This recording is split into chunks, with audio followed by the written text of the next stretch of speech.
Halo warga, selamat datang di X Podcast yang dimana hari ini kita akan membahas hal-hal fundamental di Cirebon, terutama anak muda, kopi, dan juga demokrasi. Dengan tema kita kali ini yaitu Seruput and Survival. Nah, betul banget, Seruput and Survival. Nah, kenapa Seruput and Survival? Karena kita pada dasarnya datang ke Kota Cirebon ini melihat fenomena anak muda yang suka nongkrong ya, suka ngopi, suka berdiskusi. Kita ingin lihat apakah di Kota Cirebon ini ruang-ruang aktualisasi diri itu sudah muncul di tempat-tempat coffee shop. Ya, jadi kita berangkat dari asumsi awal itu apakah ruang-ruang publik di Cirebon ini udah cukup apa belum sih? Terus adanya kedai-kedai kopi kayak Kang buat kedai kopi ini tujuannya tuh apa? Apakah memang sekedar gabut, mengisi kekosongan, atau memang punya motif tertentu? Nah ini nanti biar kita jawab bersama-sama, kita beli bareng aja lah. Jadi gimana nih kabar Mbak? Oke, sebelumnya selamat siang teman-teman semuanya. Salam kenal, ini sebuah kehormatan dan kebanggaan karena saya berkesempatan menghadiri podcast berdiskusi langsung dengan teman-teman semua. Kita ngomongin tentang demokrasi ini teman-teman.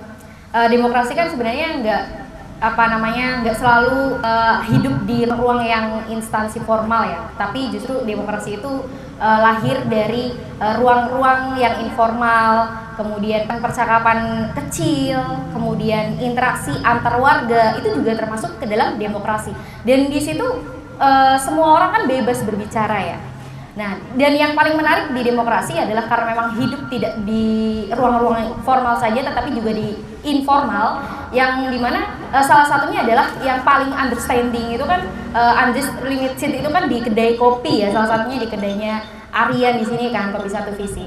Nah, namun yang jadi problem utamanya adalah ketika ada kedai kopi, kemudian ada mahasiswa, ada anak muda itu lebih tertarik untuk mampir di kedai kopi, di warung kopi, atau justru lebih melirik terhadap brand-brand besar kopi lainnya kayak Kopi Kenangan, Tomorrow yang aksesnya lebih friendly, lebih wifi only, kemudian lebih 24 jam kan.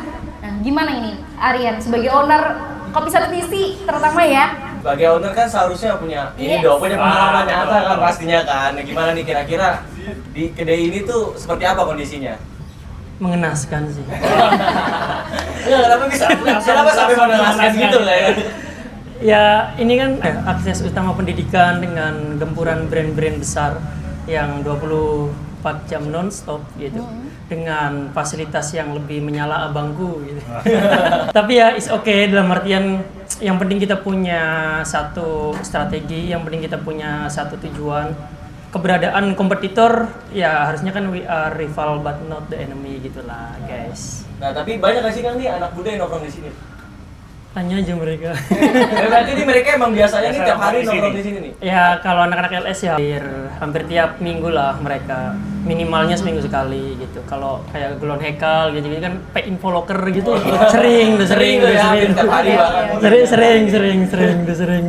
Nah kalau Mbak Dewi sendiri nih Mbak, terus Mbak ngeliat fenomena ini tuh bagi akademisi kayak gimana Mbak? Anak-anak muda nyari anak muda yang nongkrong di warga di kopi kayak Kang Dian ini. Oke. Secara empiris ya, by the way, kebanyakan mahasiswa itu kan kalau melihat kefomoan mereka lebih tertarik dengan brand-brand besar ya, kayak Tomorrow, Fore dan lain sebagainya gitu, ketimbang kedai kopi kayak punya Aryan, kemudian yang lainnya juga gitu. Artinya ini harusnya menjadi strategi baru yang harus dikembangkan di kedai kopi dan mindset yang diterapkan oleh anak muda di zaman sekarang. Karena anak muda di zaman sekarang itu jarang sekali untuk menyentuh diskusi-diskusi, bergabung di komunitas itu udah jarang banget kalau disamakan dengan masa dulu gitu kan, kayak gitu.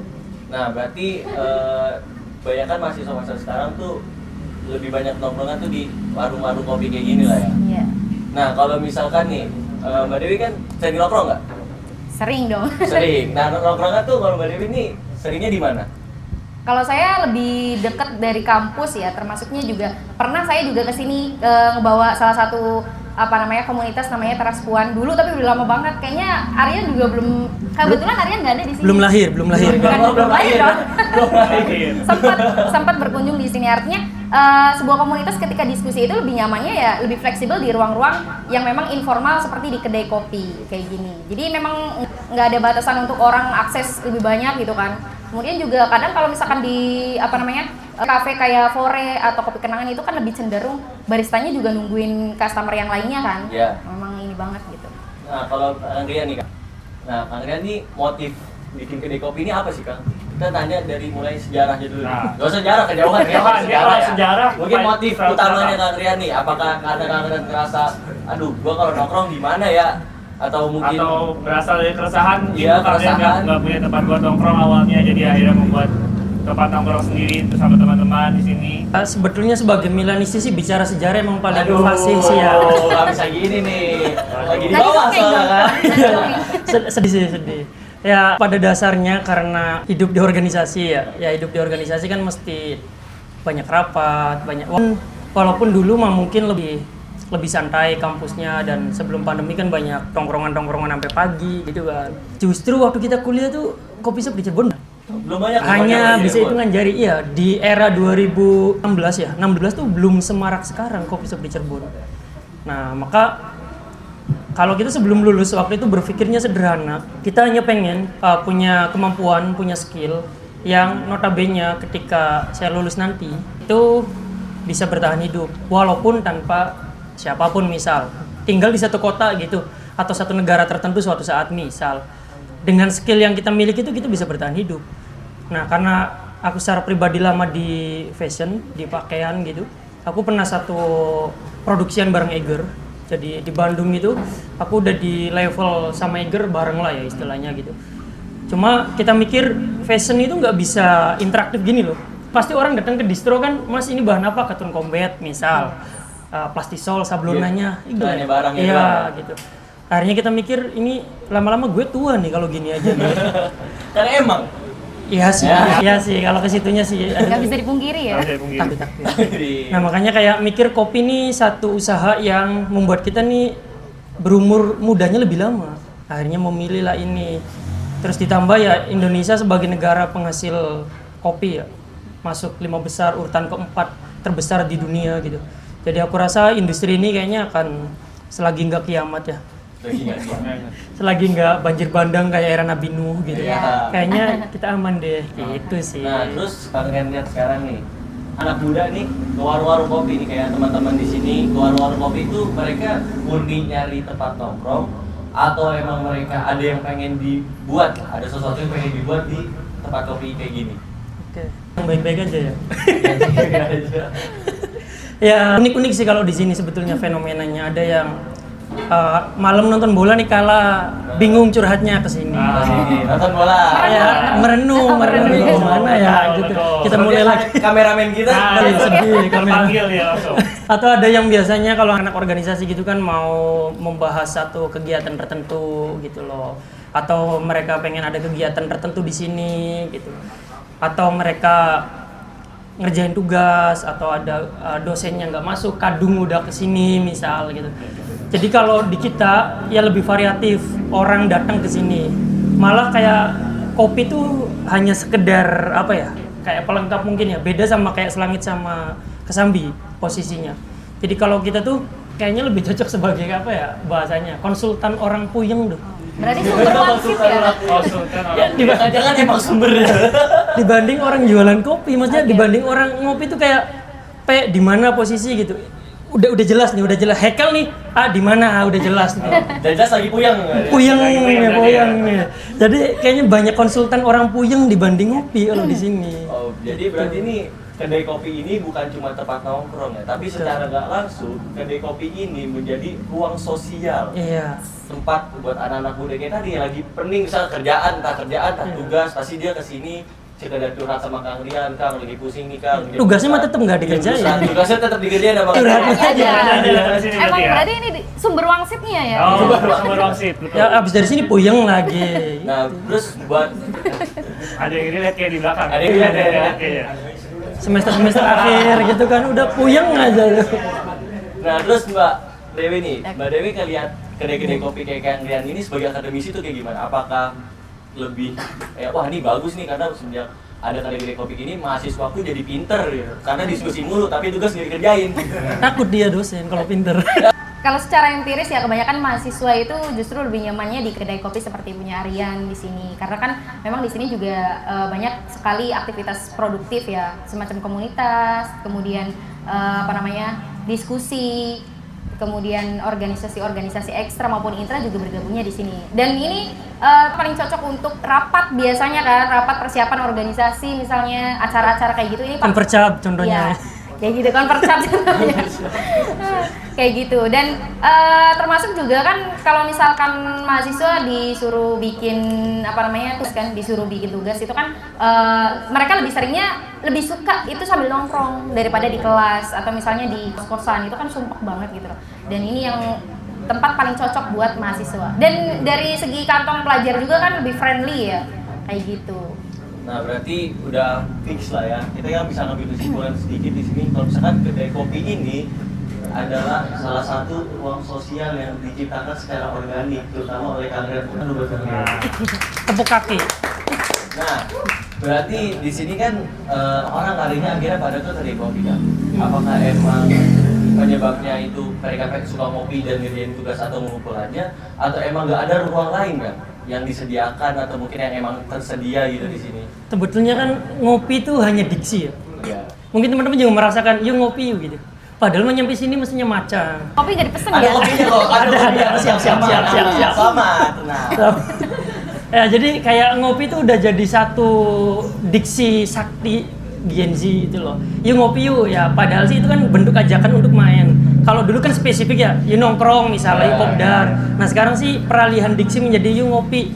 Nah tandanya tuh udah mengajak untuk nongkrong, ngerjain tugas, diskusi dan lain sebagainya gitu tuh. Jadi ya cukup oke sih menurut kita dengan perkembangan zaman, apalagi dengan diksi-diksi baru ya, perubahan makna tadi gitu. Dan kita ya sebetulnya nyaman-nyaman aja dengan kondisi kedai kopi yang berbeda gitu. Makanya kalau kata John Lennon kan, ketika kamu menertawakanku karena aku berbeda, maka aku menertawakanmu karena kamu sama. Jadi ketika teman berpikir misal kok kedai kopinya beda, itu banyak yang unik kalau di kedai kopi saya. DM nih, halo mas, selamat malam. Iya selamat malam mas, ini kedai kopi apa media partner mas? Kan isinya kan itu event semua. Iya. Ada lagi, mas ini kedai kopi apa komunitas yang dulu? Jadi orang tuh udah susah membedakan satu piece ini kedai kopi atau komunitas. Karena udah saking, berarti brandingnya berhasil dong. Dan Nelly. Nah, berarti nih Kang, kalau misal karena tadi anak-anak komunitas juga banyak di sini kan. Nah, pernah kepikiran nggak ke tempat-tempat lain selain kedai kopi dimanapun itu? Kitanya. Iya, kayak coba kali-kali jangan ke kedai kopi, kayak mungkin sekali-kali ke alun-alun gitu. Bikin acara di Bikin acara alun-alun di alun-alun atau sekedar diskusi buku ke alun-alun. Kenapa kita nggak coba di alun-alun? Itu kenapa kira-kira? Ya karena tadi sebetulnya public space atau ruang publik kita ya, khususnya yang kreatif, kompetitif dan pro terhadap Gen Z ini di kota Cirebon sendiri kan belum begitu banyak ya kalau kita mau buka-bukaan. Contohnya di area pemuda kan, ini kan sebetulnya hampir 15 kampus ya yang ada ya. Kalau salah Bu dosen mohon dikoreksi. Ini kan sentral kampus di kota Cirebon gitu. Nah, kalau sentral kampus kan harusnya ada ruang-ruang kreatif. Misal perpustakaan yang kreatif atau ruang-ruang public space yang mempermudah untuk mengerjakan tugas gitu. Nah, ini kan nggak banyak. Pada akhirnya banyak orang datang ke sini ya untuk menjadikan ini sebagai ruang alternatif itu. Nah, sedangkan kayak kami misal dengan teman-teman komunitas, kita ya sesekali kayak misal setahun sekali ada namanya pelesiran rasa. Itu biasanya kita datang ke tempat-tempat di kota Cirebon yang punya nilai sejarah, entah di Gua Sunyaragi, entah di Keraton gitu. Ya itu ikhtiar untuk supaya teman-teman muda tidak lupa terhadap akar sejarahnya. Bahkan nih lucunya ya guys ya, orang Cirebon ketika ke Sunyaragi itu ada yang bilang, saya orang Cirebon tapi baru pertama ke Sunyaragi. Lu bayangin kan, seunik itu gitu. Nah kan kebayang orang-orang yang dari luar kota Cirebon. Nah dalam artian apa, walaupun misalnya saya secara pribadi punya public space atau kedai kopi, tapi kita tetap sebagai ruang, sebagai komunitas, kita tetap mengajak teman-teman muda untuk jangan meninggalkan sejarahnya, jangan lupa sejarahnya dengan cara-caranya tadi, datang ke tempat-tempat yang punya nilai sejarah, kita datang belajar langsung misalkan, ataupun dari kajian buku, karena kita kan rutinnya ngaji buku setiap Rabu gitu, banyak kajian-kajian yang sudah kita pelajari, akhirnya relate nggak sih? Karena kan sejarah milik pemenang ya. Semua bisa menulis sejarahnya kalau dia menjadi pemenang gitu. Nah akhirnya kan kita coba untuk sinkronkan dengan fakta-fakta di lapangan gitu sih. Nah, berarti tadi kan ruang publik di Cirebon kata kalian kurang, masih Terbatas, ada sih, cuma ya ada cuma ya gimana nih? Ya, Ya apa? ya ada, cuma Kayak ada yang ganjel. Ada yang ganjel nih. belum begitu banyak dan ya Oh. mungkin Gen Z bisa merespon nanti belum kompetitif Oh. karena kita kan milenial senior ya, milenial aman jadinya. senior. Nah mereka kan Gen Z nih, mungkin bisa memandang ruang public space di kota Cirebon itu seperti apa. Kan ada banyak juga anak Jakarta mungkin bisa mengkomparasikan misal dengan ruang-ruang di Jakarta ada Blok M yang itulah ya guys. Dan banyak ruang-ruang di Jakarta sana yang kompetitif. Nah itu kan bisa sharing tuh, barangkali bisa ngasih masukan nih ke Bu dosen atau ke saya atau ke teman-teman yang lain nih di forum ini, misal harusnya tuh gimana sih ruang public space yang diinginkan Gen Z seperti apa sih? Gitu. Harapannya sih seperti itu. Nah, berarti ini kalau tadi kan ruang publiknya masih kurang banyak. Nah, buat Mbak Dewi sendiri nih, kekurangan ruang publik di Cirebon ini itu sebenarnya apa sih penyebabnya?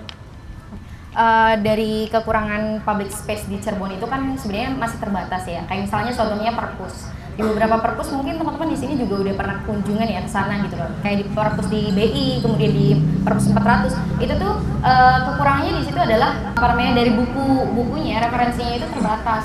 Nggak semuanya ada kayak di Jogja, di Bandung kayak gitu.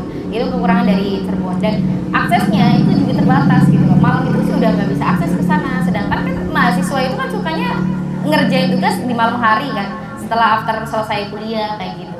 Itu yang membatasi produktivitas dari mahasiswa untuk bisa literasi misalnya atau nyari referensi-referensi yang lain. Dan yang lebih sering diandalkan ya referensinya dari internet daripada buku kayak gitu. Padahal yang lebih real itu kan dari bukunya langsung. Tapi karena batasnya terbatas, ya demikian lah. Nah itu kekurangan dari infrastruktur yang ada di Cirebon kayak gitu. Nah, berarti tanpa kita sadari secara nggak langsung ruang-ruang kreatif atau ruang-ruang sosial yang seharusnya memang udah ada, sekarang tugasnya sudah diambil alih oleh Kementerian CS. Iya. Kementerian menyediakan ruang-ruang sosial kepada teman-teman untuk bebas mengaktualisasikan diri, berkreasi dan melakukan banyak hal. Nah, Kang, kira-kira nih kan kalian udah sejauh itulah mencoba menciptakan ruang-ruang sosial yang sangat amat nyaman untuk para anak-anak muda. Kira-kira kalian pernah nggak dapat bantuan gitu dari pemerintah atau mungkin peran pemerintahnya itu apa? Adakah peran pemerintah selama ini membantu kalian dalam membuat ini semua gitu, membantu menyelesaikan ini semua? Iya. Atau mungkin secara garis besarnya pernah nggak sih ngerasa dirangkul gitu? Ada merasakan kehadiran pemerintah secara langsung atau secara tidak langsung itu ya Kang ya, mungkin diajak kerjasama atau mungkin diberikan tempat untuk event, untuk atau hal-hal lain lah. Misalkan di Kota Cirebon ini kan kalau nggak salah banyak event-event, kadang pemerintah melakukan event-event juga kan. Nah, ada nggak sih kehadiran pemerintah yang dirasakan oleh kalian gitu sebagai pelaku usaha kopi? Kalau pemerintah lokal ya atau Kota Cirebon gitu, sebetulnya sih itu jatuhnya emang dari bawah ke atas. Dalam artian seringkali kami khususnya teman di coffee shop, kedai kopi gini, itu seringnya kita sounding gitu atau berkolaborasi program dengan pemerintah gitu. Nah kalau misal ada nggak sih kontribusinya? Ada. Nah cuma tadi seperti yang diobrolkan Mas Robi ya, masih ada beberapa yang tidak tepat sasaran. Itu yang pertama. Yang kedua, sebetulnya ini karena rata-rata anak-anak muda dan kayaknya aktivis semua ya. Dan aktivis komunitas dan aktivis organisasi gitu. Nah maksud kita, aku akhir ini ya dalam kurun waktu 2 tahun lah, aku banyak komunikasi dengan teman-teman misal kayak di kementerian-kementerian gitu. Nah kita ini yang di daerah ya Kang ya, ini lumayan agak telat untuk mendapatkan informasi-informasi strategis. Nah teman-teman yang di daerah juga ini mumpung ada teman-teman di pusat nih, teman-teman Jakarta mungkin bisa sharing tentang apa sih yang terjadi di kita saat ini. Jujur Kang, misal contoh program Indonesiana. Sok aku tanya teman-teman, berapa persen yang tahu program abadi Kemenkyu Indonesiana? Hanya berapa persen kan? Sedangkan itu program kan harus diserap. Nah ketika aku sharing dengan beberapa mahasiswa dari luar sana, atau misal aku komparasikan dengan teman-teman aku yang di kementerian, mereka tuh bilang, Kang, ada kok yang masih mahasiswa gitu, udah nyerap anggaran Indonesiana, Bang. kan kita ngerasa sendiri ya, dulu di kampus boro-boro tuh ngangong apa dulu. Iya. Nah, dalam artian pengen aku di ruang ini kita bisa sharing teman-teman muda khususnya Cirebon ya, untuk bisa lebih update terhadap program-program strategis saat ini yang itu banyak banget bertebaran, dan ya tadi kita tidak sadar akan hal itu, Kang. Ada miss tengah tadi yang sering kita bicarakan ya, ada pemerintah punya program, masyarakat juga harusnya mendapatkan kebermanfaatan dari program itu. Ada misalnya di tengah yang menghubungkan kedua belah pihak, sehingga ya kita tidak tahu pada akhirnya. Itu banyak banget yang ya tadi 2 tahun terakhir karena banyak berkomunikasi dengan teman-teman di Jakarta, teman-teman di kota-kota lain, tersadar banyak ya gitu. Yang dulunya kan biasanya kita sering keluar ya, mana sih peran pemerintah gitu. Pemerintah ngapain aja sih bla bla bla. Pada akhirnya sih bukan pemerintahnya tuh tidak memberi program, tapi kitanya yang tidak tahu, dan pemerintahnya juga programnya mungkin tidak sampai ke kita. Nah, ini yang pada akhirnya harusnya ayo kita ngobrol gitu. Mumpung ada teman-teman pusat ya, ibu dosen ya. Nah, barangkali kan Haikal nih, apa nih? Bah, gitu. Nah, itu maksud aku sih bukan berarti pada akhirnya pemerintah tidak hadir ya. Tapi keberadaan kita juga yang di daerah-daerah sebagai kota second city tidak mengetahui ya. Jujur ya. Sebagai putra daerah, jujur kita tidak mengetahui akan program-program strategis itu. Berarti lebih tepatnya kayak kurangnya orang nggak sih sosialisasinya. Misalkan kalau misalkan di Cirebon sendiri nih, misalkan ada program karena kedai kopi ya, misalnya ada program latihan barista, workshop barista lah, atau mungkin workshop apa yang berkaitan dengan kopi. Nah itu sebenarnya mereka tungguan, tapi nggak sampai gitu. Nah itu. Nggak sampai ke kuping kalian atau mungkin teman-teman kalian juga. Ya banyak yang nggak sampai ke kita. Mereka ada programnya kayak Wiga kemarin ya dari Kemenker ya, Kemenker Disnaker sorry. Itu ada, cuma itu tadi Gang. Jadi hanya dari mulut ke mulut gitu loh. Sehingga ya mungkin dipublikasi ya lewat berbagai platformnya gitu. Tapi ya tadi informasi yang dimiliki oleh teman-teman muda kita nggak tahu ya apa yang terjadi. Sehingga tidak sampai ke bawah.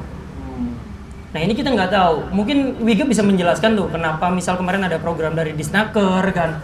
Kenapa sampai nggak nyampe gitu Kenapa misal nih, ini kan 20 orang nih, kenapa hanya dia sendiri yang dapat? Nah kan, ini kan kita nggak tahu. 19 yang lain itu nggak dapat apa nggak dikasih informasi sama? Nah, itu maksudnya. Nanti kalau punya informasi, jangan bakal sendiri. Patut nih, tolonglah. Itu.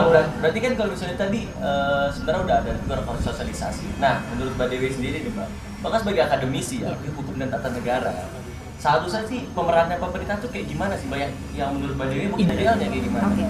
Memang idealnya kan harusnya pemerintah itu memberikan infrastruktur yang menyesuaikan dengan kebutuhan mahasiswa di era sekarang kan, khususnya anak muda gitu loh. Dan sampai sekarang mungkin tidak menyentuh itu karena dari segi strategi sosialisasinya yang tidak tepat sasaran, sehingga banyak sekali mahasiswa atau anak muda yang memang tidak mengetahui informasi yang detailnya dari pemerintah gitu. Dan lagi-lagi pemerintah kan biasanya men-share itu kan dari ke bawah sampai ke bawahnya lagi gitu loh, dari perorangan lagi gitu. Dan harusnya anak muda itu lebih memperbanyak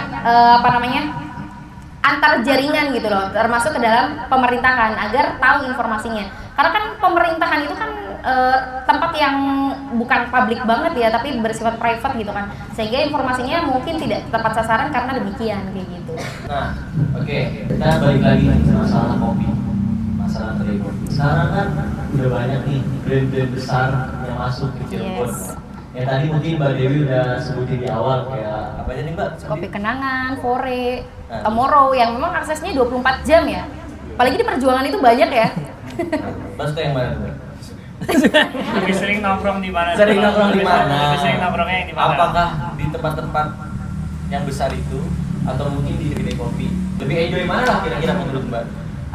Kalau menurut saya lebih enjoynya itu di kedai kopi. Karena kenapa? Pertama, kalau di brand-brand besar itu kan memang di sana itu aksesnya itu terbatas. Dalam arti meskipun 24 jam, tapi customer itu bergantian. Dan saya pernah gitu ke sana, ternyata kok fasilitasnya mungkin terpenuhi kayak AC, wifi-nya lancar gitu. Tapi banyak customernya yang berkunjung ke sana, sehingga dari segi populasi juga terlalu overload ya di sana kayak gitu. Terus di sisi lain juga kalau misalkan di kedai kopi seperti di Aryan ini, ketika kita misalnya lagi ngerjain tugas atau diskusi sama teman-teman, kemudian ada komunitas lain yang lagi ngadain acara, kita itu bisa join loh, tiba-tiba join gitu loh. Artinya di sini tuh nggak ada sekat secara hierarki gitu, semuanya setara, baik itu mahasiswa, pekerja atau orang umum yang di kedai kopi. Sehingga ketika yang ada yang menyelenggarakan acara komunitas, kita bisa join ke sana buat ikut diskusi, meskipun kita awalnya nggak saling kenal kayak gitu.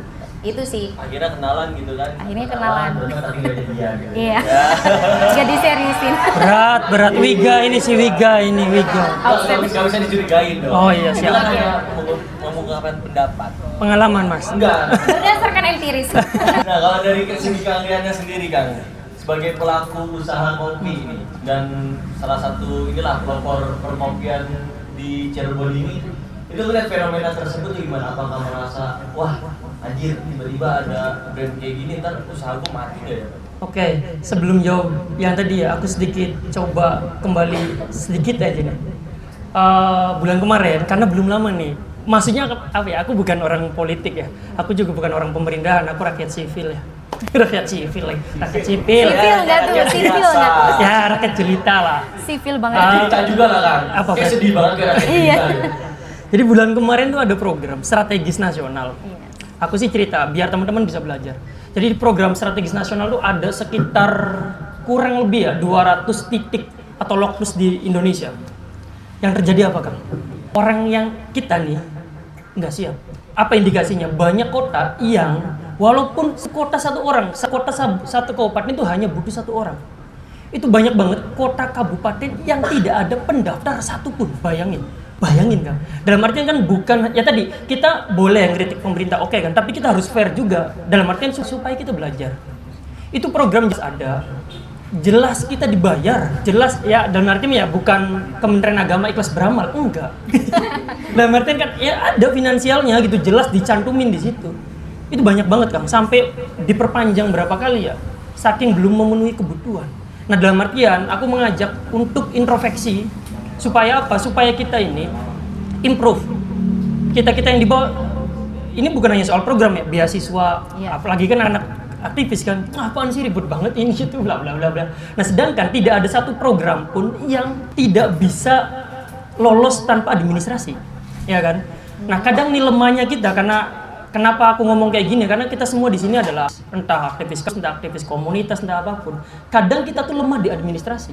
Ngapain sih harus bikin NPWP? Ngapain sih harus ini? Banget, iya kan? Ngapain sih itu? Ya udah mau program aja. Nah sedangkan kayak pemerintah kan nggak bisa tuh. CSR juga nggak bisa tuh dan lain sebagainya nggak bisa. Mereka kan untuk iya saya tuh percaya kamu tuh aktivis iya, tapi buktikan, udah cukup membuktikan aja maksudnya tuh. Ya udah ada administrasinya, ada ini ada itu. Nah maksud kita dengan fenomena yang baru bulan kemarin terjadi, kita harus siap dari sekarang. Jadi bukan hanya pemerintah nggak hadir doang gitu Kang. Maksud kita biar kita nih apple biar kita belajar bersama, belajar bareng-bareng. Kita sebagai rakyat ya kita harus mempersiapkan diri. Untuk kita di NPWP lah yang paling basic aja lah ya, NPWP lah gitu loh, terus administrasi kelengkapan pribadi lah, itu harus dari sekarang. Jadi ketika ada program suatu saat nanti, bisa bulan depan kan, bisa akhir tahun, bisa tahun depan, kita tuh udah siap. Jadi ketika program itu muncul, gayung disambut. Daftar, ya? Iya kita udah siap. Jangan sampai ketika ada program, aduh ini surat doa ininya nggak gimana Ini keterangannya kurang lengkap nih. Nah sehingga ya tadi kita tidak siap. Itu yang bukan aku kritis ya, aku mengajak teman-teman untuk belajar bareng dari sekarang untuk mempersiapkan itu. Terus ya tadi tentang bagaimana persaingan dengan brand-brand luar atau banyaknya brand-brand luar masuk ke Cirebon. Aku selalu melihat bagai dua pisau yang punya sisi baik dan sisi buruk gitu. Sisi baik akan mempermudah kerja kita untuk memperkenalkan kopi kepada halayak, kepada publik. Kalau dulu kan kita harus buka dulu nih ngopi di alun-alun misal untuk ini ngopi gratis gitu loh. Supaya orang tuh minimal tahu dulu terhadap kopi dulu. Tapi dengan adanya atau maraknya sekarang ada kopi-kopi misal contoh kopi 8.000 kayak Jago ya yang di Jakarta atau di Cirebon juga banyak banget. Itu kan pada akhirnya orang yang dulunya tuh nggak kenal kopi sama sekali, akhirnya kenal. Itu sisi positif. Sisi negatifnya pasti ada strategi yang emang harus semakin kenceng atau harus semakin kuat. Karena apa? yang mereka udah punya modal yang cukup kompetitif, mereka juga udah punya strategi yang cukup kompetitif, mereka punya tim yang cukup kompetitif, pegang alur bahan baku dari hulu ke hilir, ya kan? Mereka beli misal 1 ton, kita beli 1 kilo, ya jelas beda harganya, ya kan? Dengan harga jual mereka yang semakin kompetitif gitu. Nah, sedangkan kita kan otomatis dengan bahan baku yang semakin mahal, karena teori ekonomi ya semakin sedikit akan semakin mahal, ngejualnya juga akan semakin mahal. Mereka akan pressure harga dong, karena ya tadi mereka beli ton-tonan misalkan. Nah itu adalah tantangan, tapi ya tadi lagi-lagi ketika emang banyak brand-brand besar, setiap brand aku rasa pasti punya sisi celah. Kita bisa main di mana nih? Misal aku lihat brand-brand besar tidak memberikan banyak ruang publik. Kalau ruang privat, oke. Wifi tadi disampaikan ibu dosen ya, wifi oke. AC yang jos-josan misalkan, musik yang darder-darderan gitu. Tapi kan mereka tidak memberikan ruang publik yang kayak di sini misal lu kayak mau numpang mandi kayak gitu. Ada yang numpang tidur gitu kan. Bebas ya. Iya, enggak boleh tuh di brand-brand besar Mas numpang tidur dulu ya. Kan enggak lucu gitu. Nah, itu maksud kita setiap brand besar pasti punya celah. Nah, aku ngelihat celah itu harus dimanfaatkan oleh brand-brand lokal macam ya kayak kita ataupun brand-brand teman-teman gitu. Pasti ada celah. Yang terakhir, keuntungan daripada adanya brand-brand besar masuk ke kita, kalau kata Pak Handoko, CEO-nya Filosofi Kopi dan M Block Space itu, aku karena banyak baca buku-buku beliau ya, pada akhirnya paradigma masyarakat itu akan kembali ke lokal. Jadi lokal vokal kan banyak hashtag tuh, lokal vokal, lokal heroes, lokal bla bla bla bla kan. Dalam artian apa? Dengan cara kita beli di brand-brand teman kita, itu adalah membantu teman kita. Dalam artian misal gini, daripada kita ngasih 30.000 cuma-cuma, kan asa apaan sih lu? Kan ya kan misal cuma ngasih segitu, tapi dengan cara kita beli, walaupun ada potongan ini itu ke kitanya misal hanya dapat berapa persen, tapi dengan cara kita beli itu akan membantu. Nah ini nih banyak banget dibicarakan oleh Pak Handoko. Semakin modernisasi ini masuk, maka peluang lokalitas atau brand-brand lokal ini akan semakin besar kalau kita memahami isu tersebut. Jadi tetap bagai pisau bermata dua. Ada positif, Ada positif, ada negatif. Jadi positifnya ya itu tadi, karena ya kita bisa jadi terutama pelaku kopi ya, pelaku bagian kopi kayak kalian ini bisa dapat exposure tanpa mengeluarkan modal. Exposure gratis lumayan bos. Iya, jadi lebih dikenal. Tapi yang awalnya agak tahu kopi ini sama sekali nih, apa sih kopi kok mahal banget. Terus tiba-tiba ada brand-brand besar nih masuk. Tuh ternyata emang mahal ya kopi ya. Akhirnya ya udah beli kalian dengan harga segitu. Oke lah, ini nggak mahal, di sana lebih mahal kok. Jadi harganya lebih masuk kan? Iya, masuk akal. Masuk akal jadinya. Mungkin harga coffee shop kan tadi di Cirebon mungkin harga 20.000 udah susah ya kamu ya. Harga 20.000 dia lapor mahal banget tuh 20.000 gitu ya. Brand besar harga 35.000, ada 40.000 mungkin sekarang ya di sini. Malah dulu tuh naikin 500 perak tuh susah. 500 perak. Orang misal biasa beli manual contoh ya di 20.000, aku naikin nih 21.000, udah ngomong. Oh naik sih. Iya langsung. Lah sekarang sih banyaknya brand-brand lokal yang ya harga 70 ke atas, ya udah naikin 5.000 tuh nggak kerasa. Karena itu tadi orang udah mulai aware sama kopi itu kopi itu punya harga. Iya. Itu kualitasnya. Tergantung kualitas. Tapi kita sebagai customer juga memang di kedai kopi itu lebih friendly dalam artian ada buku kita tinggal baca, kemudian ke toilet kita nggak harus lihat lagi gitu loh. Tapi kalau di brand-brand besar itu cenderung masuk ke toilet itu nggak boleh dibasahin loh. Ada kan beberapa kopi brand yang memang nggak boleh basah ya ininya apa namanya toiletnya gitu loh. Jadi kita pakai juga aksesnya kok jadi terbatas bagi customer kan. Beda dengan di kedai kopi. Kata Aryan ya boleh, kita juga mandi juga boleh bebas kan. Ya Kayak keluar gitu. mandi 2.000. Tadi perasaan baru datang disuruh mandi. Iya. Ya mandi dulu baru bayar. Apalagi Cirebon panas kan. Berarti sebenarnya itu jebakan Batman. Usahanya kamar mandi. Berarti selain kopi ini juga ada usaha mandi. Kamar mandi. Kamar mandi satu visi. Iya. Jadi jangan salah, juga punya usaha lain. Nah, kira-kira ya Kang, karena tadi udah ada brand-brand besar. Ini bukan pajangan ya? Iya, minum Mbak, ntar aus. Boleh nggak sambil makan? Banyak pikiran ya. Nah, kira-kira nih Kang, kalau misalkan tadi udah ada brand-brand besar, nah inovasi dari Kang Rian sendiri itu apa sih biar ke depannya tuh tetap terjaga nih ruang sosial seperti ini? Kalau aku sih selalu yakin ya, karena pernah tidur di pesantren, al istiqomatu khairum min alfi karomah. Tidur aja tidur. Kirain kita mah Tidur.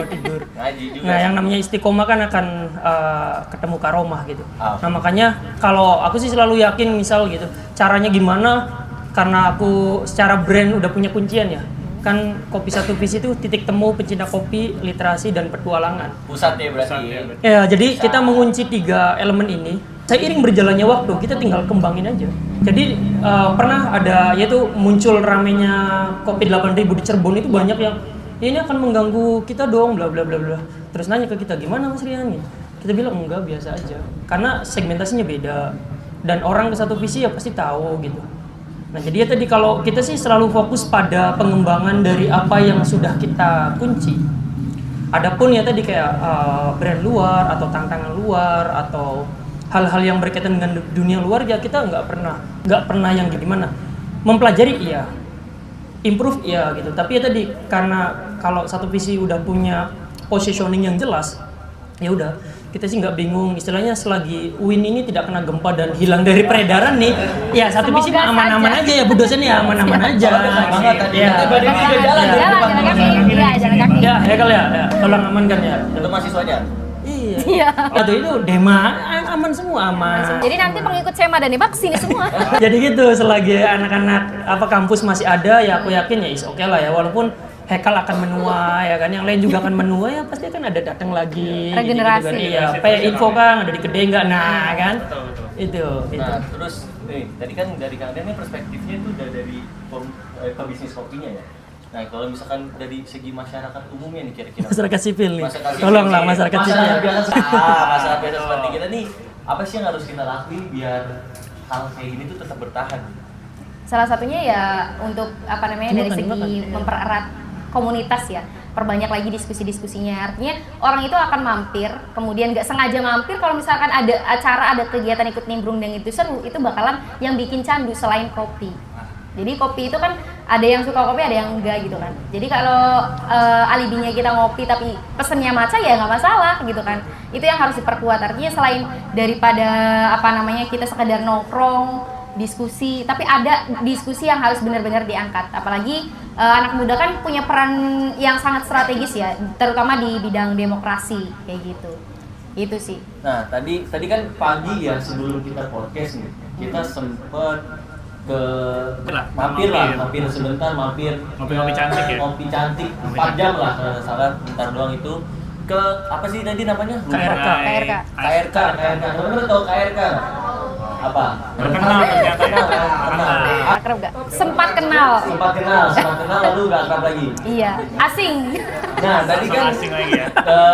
jadi di KRK itu tadi Kang Robi cerita kalau misalkan dia itu ngebuat kedai kopinya atau warung atau coffee shopnya ini sebagai ruang-ruang sosial yang bisa, nah, kayak tadi contohnya tuh ada program-program lokalan yang dia bangun ya kan ya. Kalau salah mau dikoreksi karena kan yang lebih tahu mungkin beliau ya. Beliau lagi makan jeruk tapi nah, terus juga ada kayak program batikan yang sebenarnya karena tadi sempat cerita kalau misalnya pemerintah tuh udah menganjurkan untuk UMKM pakai batik.